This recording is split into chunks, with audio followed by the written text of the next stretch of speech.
কোনো রাজনৈতিক দলের সঙ্গে জোটে যাওয়ার প্রশ্নই আসে না বলে স্পষ্ট জানিয়ে দিয়েছে হেফাজতে ইসলাম।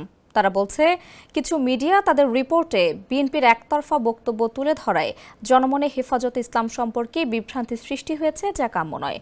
শনিবার বিএনপির সঙ্গে হেফাজতের বৈঠকে নিজেদের বক্তব্য তুলে ধরে রোববার গণমাধ্যমে পাঠানো এক বিবৃতিতে সংগঠনটি এসব কথা জানায়। এক্ষেত্রে কিছু মিডিয়া অপেশাদারিত্বের পরিচয় দিয়েছে মন্তব্য করে সংগঠনটি বলছে, তাদের উচিত ছিল হেফাজত নেতৃবৃন্দের পক্ষ থেকেও বক্তব্য নেওয়া, যা তারা করেননি। হেফাজতে ইসলামের যুগ্ম মহাসচিব মাওলানা আজিজুল হক ইসলামাবাদী স্বাক্ষরিত বিবৃতিতে বলা হয়, হেফাজতে ইসলাম একটি সম্পূর্ণ অরাজনৈতিক ধর্মীয় সংগঠন।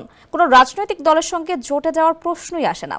এমনকি কোনো রাজনৈতিক জোটে যাওয়ার বিষয়ে কোনো ধরনের বক্তব্য হেফাজত থেকে কখনো দেয়া হয়নি। যমুনা ইলেকট্রনিক্স ঈদে ডাবল খুশি অফার সিজন 3, যে কোনো পণ্য কিনলেই পাচ্ছেন নিশ্চিত ঈদ উপহার। অন্য কোনো গোষ্ঠীর মাধ্যমে এমন বক্তব্য প্রচার করা হলে তা নিঃসন্দেহে রাজনৈতিক উদ্দেশ্য প্রণোদিত বিকৃত বক্তব্য।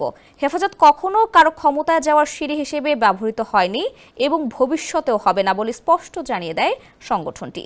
বিবৃতিতে বলা হয়, নির্বাচনের রাজনীতি থেকেও হেফাজত সবসময়ই মুক্ত থাকবে।